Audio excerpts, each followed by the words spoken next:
Hey guys, so in this video, you're going to learn how to box fight like the best players in the world. I've made a few box fighting videos in the past, but most of them focused on situational tips and tricks. What we're gonna do today instead is look at 4 clips from pro players including Booga, Tfue, and Benjyfishy, and then analyze everything they did right to win the box fight they got into. There won't be any new or game-breaking tricks that you've never seen before. Rather, I want to focus on mind games, playing angles, and straight up outplaying your opponent without relying on insanely fast mechanics or low ping. We have a lot to get to, so let's start with this clip from Booga. As you can see, Booga's in the middle of a fight when his opponent boxes up in a metal 1x1. He tries replacing the floor, dodges a shot, and then finally manages to yoink the wall. After some crazy quick edits and good accuracy, he secures the kill without breaking a sweat. Now, when you watch that at full speed, it doesn't seem like he did anything too noteworthy. That is, until you slow it down and look at the entire fight piece by piece. The first thing Booga does right is bait out the shot by his opponent. You might think he looks kind of stupid because he's not actually making contact with his opponent's floor. But that's all part of his plan. If he had just been aimlessly pickaxing those builds, his opponent would be able to get an easy shot off on him. That's why Booga immediately takes out his shotgun after every pickaxe swing. He's waiting for his opponent to make an edit so he can hit them with a fat pump. Unfortunately, that does not happen, and Booga chooses to duck down out of the way once he realizes he doesn't have the angle. The next thing Booga does right is replacing his opponent's wall with a shotgun shot. Most people tend to use their pickaxe to replace and break walls, when actually, using a weapon can be more effective. Not only can you break the wall from farther away, but your opponent won't expect it. But Jerian, when do I use my pickaxe and when do I shoot the wall? Well, it depends on the situation. Anytime a wall is freshly built or edited, it will usually be low enough to get shot out, especially if it's metal or brick. Just make sure you pay attention to the wall's health and that you're aware of how much structure damage your weapon does. So if you can break it in 1 or 2 shots, then go for it. Moving on, we see Booga do the mongrel classic, aka edit the wall, throw down a ramp, and then edit it back for a shot. This should be your new go-to move after replacing a wall from now on. We're no longer in Season 8 where you can get away with just editing the wall and taking a shot. You always need to place down a ramp or cone to prevent them from placing one of their own for protection. The part I actually care more about here though is when Booga re-edits the wall closed. He makes sure to hold it. Inexperienced box fighters will reset the wall and forget to hold it, making it really easy for an experienced box fighter to take the wall back and win the fight. So if you're not in the habit of resetting wall edits and instantly turbo building a wall in order for it not to be taken, then go and practice it ASAP.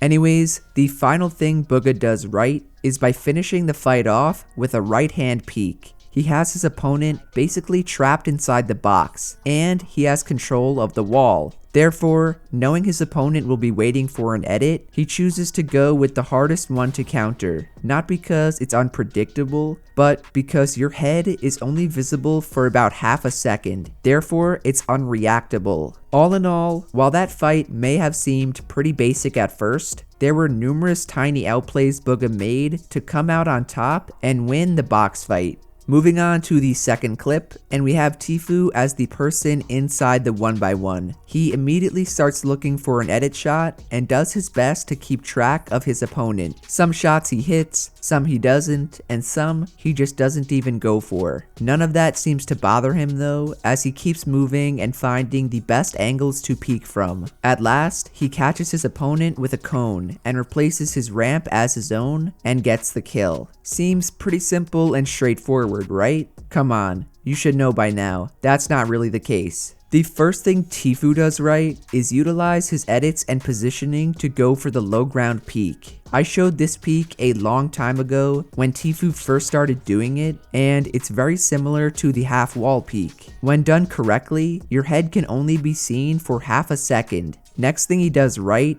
is win the mind game they play. Tfue knows his opponent is going to edit the wall and go for a shot. So as soon as he sees the wall being edited, he builds a floor and blocks the shot. He could have easily built that floor a minute before that and been safe. But the point of doing it so late is that he can use those 2 seconds after his opponent fired a shot to go for an edit shot of his own, and that's exactly what he tries to do. Third thing Tfue does right is juking out his opponent's shotgun shot. It might seem like the other guy has butt cheeks aim, however, watch Tfue's movement here. He confirms the edit and ducks down to the right. From his opponent's perspective, this completely trips him up because before the edit, he saw Tfue in one place, and now after the edit, Tfue is in a completely different one and still moving. So the takeaway is to always be mobile while inside your 1x1. Tfue makes a pretty unoptimal edit, but his movement alone allows him to take less damage and win the trade. Last thing Tfue does right is recognize his opponent can be coned and trapped in when he's on the edited cone. He takes the opportunity without hesitating and uses it to end the fight and come out on top.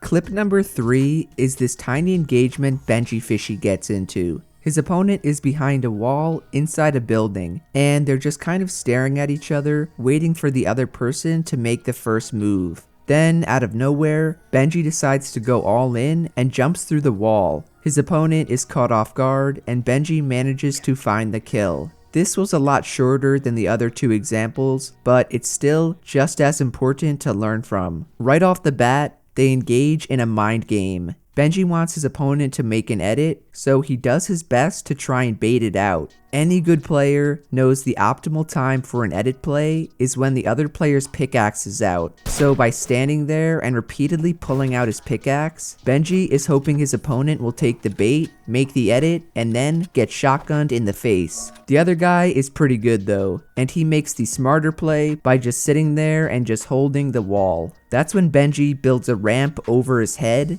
and phases straight through the wall. Remember all those phasing tricks I've showed over the last few months? This is where they come in handy. Benji realized he only had a couple of builds left, so he needed to get in and get in fast. The only way to do that is to pull out a phasing technique and just go for it. The last thing Benji did right was the particular edit he made to secure the kill. You may be thinking it was a bad edit because he gave his opponent the right hand peek advantage, but in this case, you don't care about that. All you care about is making the fastest edit possible. Benji's opponent is stumbling backwards and actually faces through the ramp, allowing himself to take damage and get killed. Had Benji slowed down and gone for a different edit, his opponent would not have phased through and Benji probably would have lost the fight. He knew that and went for the quickest edit given where his crosshair was positioned, which, as a result, allowed him to get the kill and win the box fight.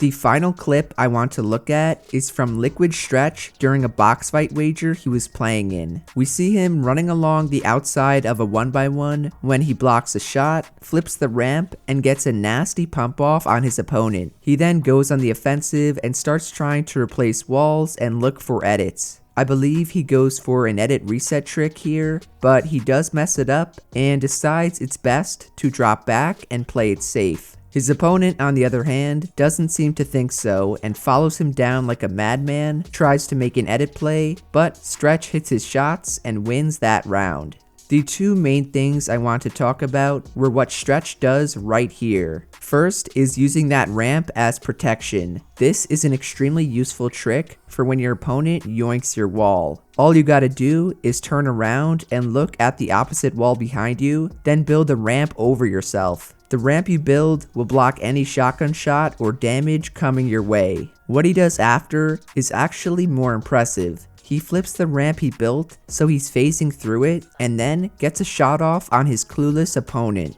This is another trick I've showed before where you can phase through any ramp you place as long as you're against the back wall of your box. The benefit is you can use this when your opponent steals your wall or when you have control of it because you're actually able to edit while phasing through the ramp. The second to last little trick Stretch does is go for the clicks window peek. Right hand peeks are huge in box fights, and since Stretch obviously knows that, he tries his best to make clicks proud, but he does not get the angle right. The final thing Stretch does right was that he keeps his crosshair on top of his opponent while waiting for the edit at the end. Yes, it's basic stuff, but it's important to be aware of and make sure you're doing it yourself. Overall, boys, that's how to box fight like the best players in the world. As important as your mechanics are, most of it comes down to outsmarting your opponent, utilizing situational tips and tricks, and of course, hitting your shots. So if you learned something or you enjoyed the video, then do be sure to drop a like, subscribe to the channel, and to turn on post notifications. Shout out to everyone using code JERIAN. You guys know it, and I say it every video, but I truly do appreciate all the support. Otherwise, that's it from me, and I'll see you guys in the next one. Later.